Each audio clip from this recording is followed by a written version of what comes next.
欢迎收看神秘文怪事，大家好，我是团长。没有订阅的朋友，请按下订阅按钮，谢谢大家。加入我们优秀神秘文怪事团，拜托大家用力按下订阅，拜托大家。大家可留言告诉我。各位优秀神秘文怪事团团员，大家好。今天故事开始前，先提醒大家，影片最下方神秘文怪事订阅键定下去，用力按下去。拜托大家订阅，拜托帮忙一下我上一集影片讲到真实事件，韩国列为最高军事机密，一部韩国真实改编电影《越南的禁地》被称为二高地。有一部电影改编都市恐怖传说，不存在的车站平行世界路口吗？12月台，没有看过新朋友，我建议先看上一集，我把上一集影片放在说明栏。我们回到今天主题故事，接下来要带您看的这种怪物，但就不像是刚刚看到的阿马比埃，它是来帮助人类的，它的名字叫做温迪哥。光是看它的外表就让人觉得不寒而栗。它呢，出没在美国还有加拿大一带，是附近传统部落的信仰还有禁忌的其中一部分，而它呢，更是美国赫赫有名的都市传说之一。传说这个温迪哥是痛苦还有死亡的化身。早在17世纪的时候，有传教士踏上这片土地，就已经目击到了温迪哥的身影。而更可怕的是，在当地流传着只要得了一种疾病，人就会变成怪物。温迪哥最开始学者还觉得这大概是编出来吓人故事，没想到深入追查后发现真的有些不对劲。到底是怎么一回事呢？马上来一探究竟。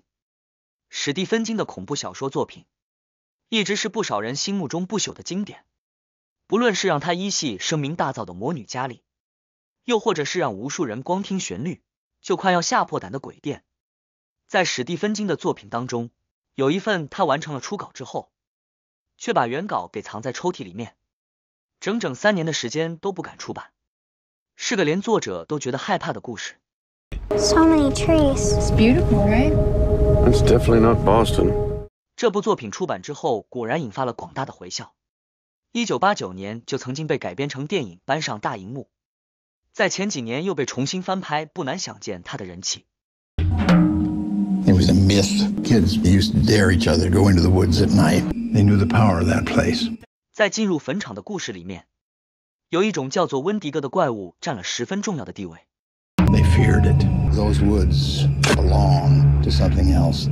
恐怖的外貌光永看住就让人发毛，可不要以为它只是个杜撰出来的怪物故事，这个就连恐怖大师史蒂芬基都感到畏惧的生物到底是什么来头呢？ America's North Woods border region. Within this land of 10,000 lakes and miles of dense timber, a hideous creature is believed to lurk. The North Woods is probably one of the last frontiers in America. There's still a lot of places in this area that hasn't been set foot by man. 这里的人相信温迪哥是痛苦死亡的化身。印第安传说里面提到，温迪哥是7大罪里暴食和贪婪的化身，永远都是一副吃不饱的样子，还会袭击野生动物。而更可怕的是，根据当地流传的故事，温迪哥甚至还会吃人。在气候严寒的高纬度国家，每到了冬季，放眼望去全都是冰天雪地，在这一片白茫茫的大地上，有着许多流传已久的神秘怪物。对当地人来说，这些怪物多半是不祥的象征。当人们发现他们的踪影时，也意味着死亡的来临。大部分流传着温迪哥传说的地方都是非常冷的区域，气温严寒的漫天风雪之地。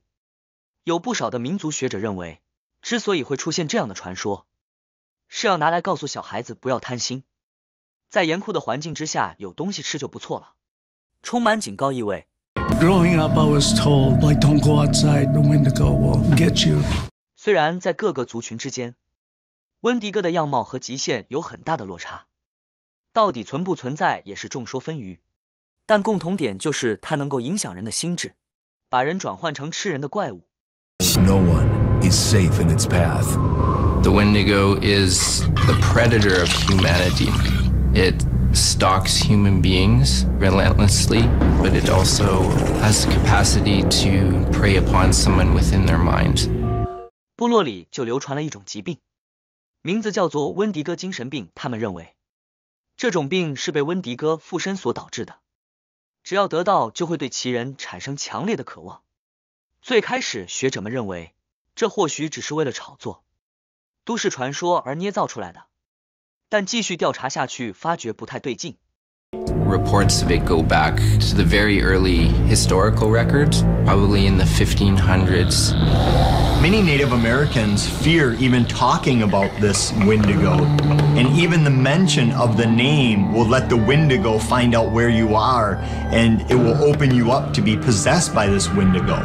从17世纪开始生活在北美的原住民奥吉布瓦族就出现了70起罹患温迪戈精神病的记录，其中有44例食用人肉，另外26起案例则是在发病之前就被族人发现并且处死。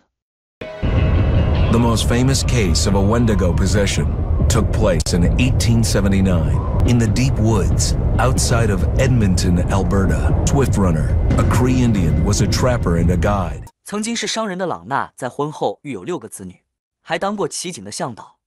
不过在1878年到1879年的冬季，当地发生了大饥荒，朗纳一家人都处于挨饿状态。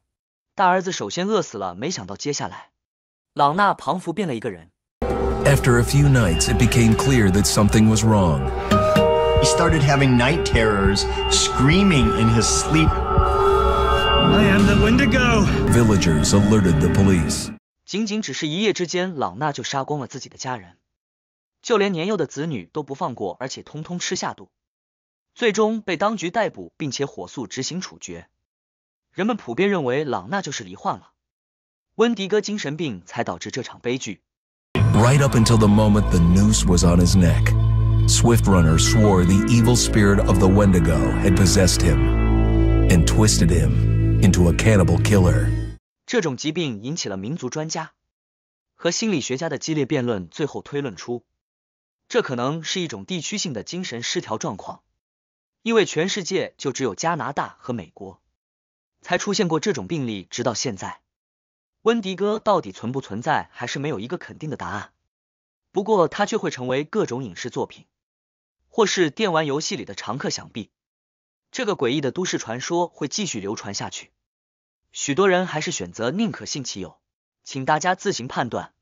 希望您会喜欢今天主题，也欢迎在下方留言分享你对这些的看法。大家帮我按赞订阅开小铃铛，谢谢，感谢收看，下次再见。